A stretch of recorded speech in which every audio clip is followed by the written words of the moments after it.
Hi guys, this is just a short one. I don't think I've got time to write this in the book. There's the pups. Right. I've just woken up from my dream. Now, fire woke me up. I'm lying on my bed for the first time ever that I remember, with none. Oh, I have absolutely none of my dogs on the bed. I was falling asleep. I went to see the old fella, Jim Cassidy today, the man who bought me the Shrek book. I had to return it, and I gave him his bottle of Bailey's back. Anyway, I just put the pups there. I was falling asleep, so I jumped into bed sneaky. Everyone was asleep over there, and this little rascal, hey, just went pounce right in front of me just then to wake me up. Okay, that's fire. Suddenly. Now since then, I laid down to sleep again. I knew I had a dream. I realised I didn't put it on a video, but in my dream I did. So I haven't got a video for you. I have to tell you. Anyway, then, after she'd suddenly jumped on me, I woke up again, and there was a squeak. A squeak. Glory had just jumped down, woken up next, and she may have jumped on a pup. Big deal. Anyway, then she jumped up here, so I had Glory and Fire up here. And that little one there, notice when I started the video, Yellow isn't up here at all. Yellow still hasn't been on the bed.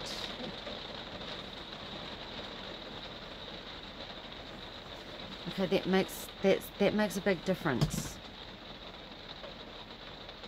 I don't know why, but it does, because it's okay.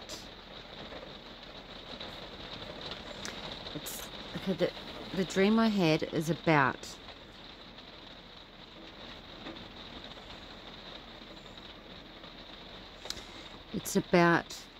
the 3 crushes. The first crush was mockery, right? And the second crush was the hero. And now I know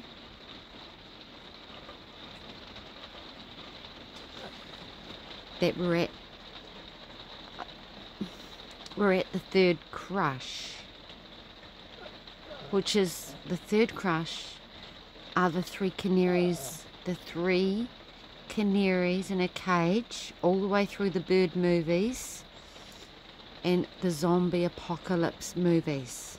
Okay, the 3 canaries in a cage. You too, Songbird. Got me?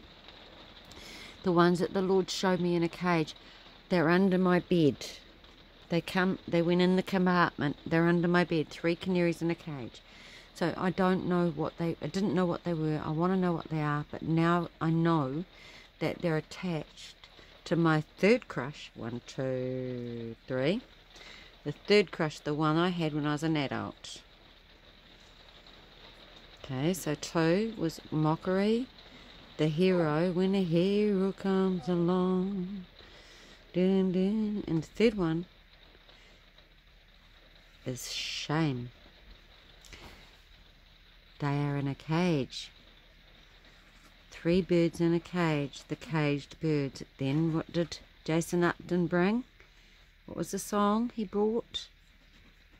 The word. I tried to link his ministry. I then realised he was the angel to the Church of Thyatira. He's the key. And he said, uncaged birds. They're in the caravan.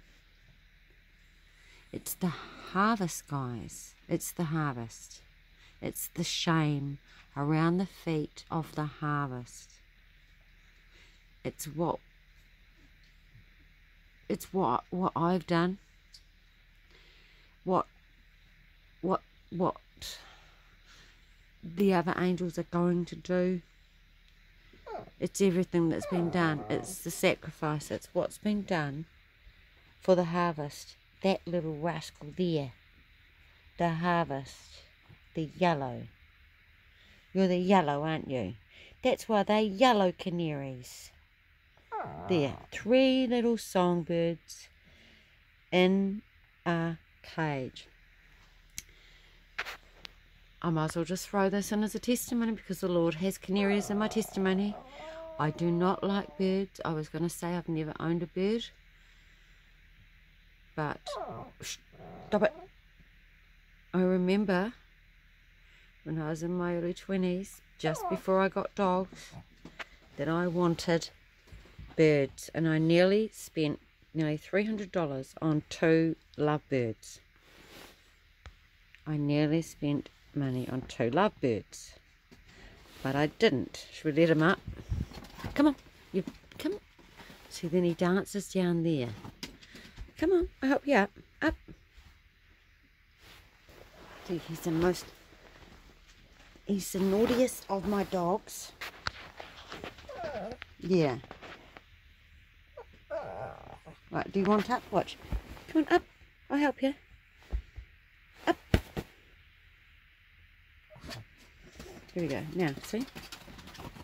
Come on, I'll help you up. See, I need to help him. He's running down the end. He's just trying to ruin the video. He's that sort of thing. He's just a little ruffian. That's why there's 3 yellow birds in a cage, right? So anyway, I don't buy the 2 lovebirds. I end up buying my first dog. I find in the pet shop window, pay $30 for her. Her name is Tash. The second dog I get when I'm a student is Carly. That's not really important, except that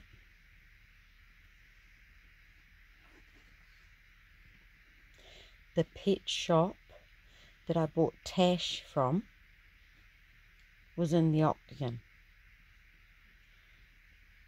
It's all about my pets. It was in the Octagon.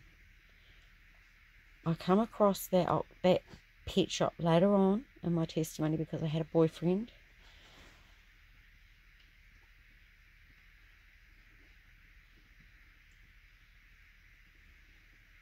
And the 2 of us had a cat. He wanted a cat. I hated them. He wanted a cat. We got a cat. It was a kitten. We called it Pick. We treated it like a dog. And we had a Murray. A wee Murray. Like a wee bug. A wee blue bug. Called Murray. Morris Minor or whatever. And we're in the Octagon one day. And Pick, the cat, jumped out the window and got lost. The Octagon is the centre of town in Dunedin. Not much chance of finding a cat there. And there's cars that go round and round the Octagon, and there's grass in the middle. So it's quite dangerous for a cat. We were looking, and then we went to the pet shop, and there was the cat in the pet shop window. They said, we found the cat, and they put it in the window, right? Thank you, that's our cat. And we took it back and we went home. We decided not to treat it like a dog anymore. That same bloody pet shop come up again, and this is a true story. The cat was a true story in that pet window. The fact that I got my first dog as a student, which was basically my second dog. I had a dog when I was a kid called Candy that's connected to shame. Anyone who's watched my testimony knows. Not going to bring it up again. I've already done it. Okay, the accuser of the brethren cannot get me. It might be able to get you, but it can't get me. I'm not a caged bird. I'm not a caged bird. Do you understand? The first dog I ever bought as an adult was in that pet shop window. The cat got lost, ended up in the pet shop window. They're true. Okay? Different from the 3 canaries. But there was another story that's true. And it was this. When I was a single mum, after oh no, not I will survive. As long as I've got love, I'll know all my love to live. I got all my love. I'll survive, I will survive. Weren't you the one who tried to crush me with goodbyes? You think I'd crumble? You think I'd lay down and die? Well, it's scriptural that you will. And it's scriptural that you are crushed. So that's the hero. Now we're moving to shame. The other crush. Shame. This is how we crush them. Yes, the 3 little canaries, the 3 little songbirds in a cage, crush them. They're throwing them in their movies. The Lord has shown me what it means. They're in the caravan. Shame, the last crush. We eat snakes of shame, right? Uncaged birds. This is a true story. When I walked out the door, weren't you the one who tried to crush me with goodbyes? I was the one who walked out the door from the relationship I had with Amy's dad. I walked out the door. He gave me a king hit in the head when I was a week before I had my baby. He punched me in the head. Any man should cringe at a story like that. Then, like I said, when this all shit hit the fan in 2018, my daughter went to see him and he flipped it. And it was me who was the bad guy now. I was the one who tried to stop her from seeing her father.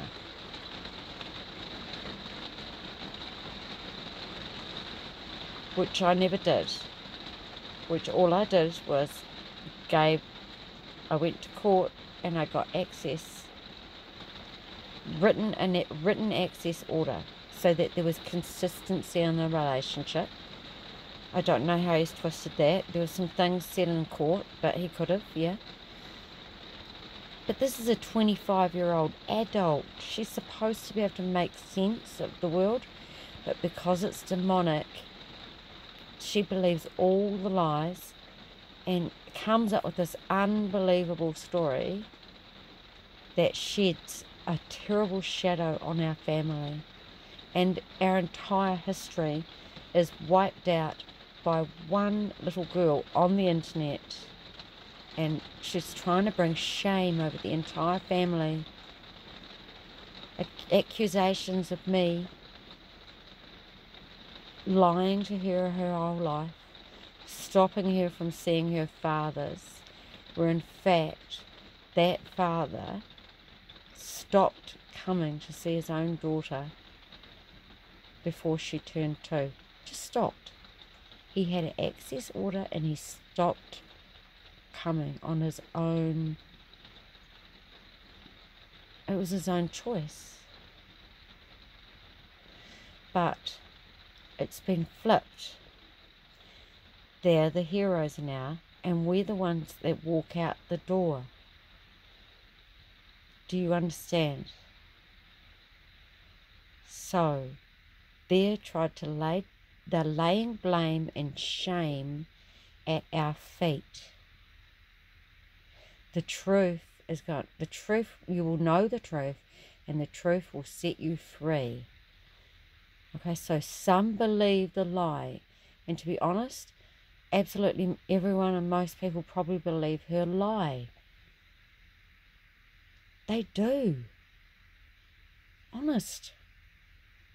People who have known me my whole life believe the lie of a psychotic girl on the internet, because it sheds a wee doubt in their mind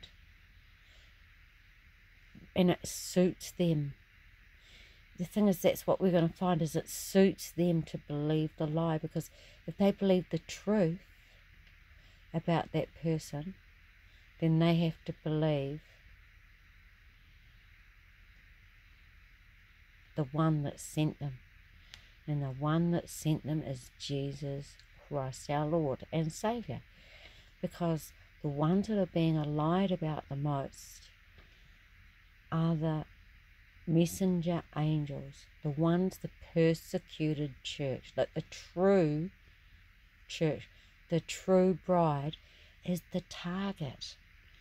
Look for the target. Look for the targeted ones, and you'll probably see the bride of Christ. I know that's convoluted, but I'm telling you now, I know what the 3 canaries are through this dream. And I was just going to make this short so I could lie down and try and remember it. Anyway, it's very important to know that it was fire who woke me up. She jumped on me suddenly. It was suddenly, telling you this is going to happen suddenly. Very suddenly, the fire. Okay, suddenly. I'm going to load this. I'm going to try and pull everything together. I understand what Clec said. I looked at one of his old videos when he put his containers up. And he said it's almost getting overwhelming. And it is. I've said it. There are so many terrific layers to these overcoming the testimony of the overcomers. To those that overcome, I will give this reward. Okay?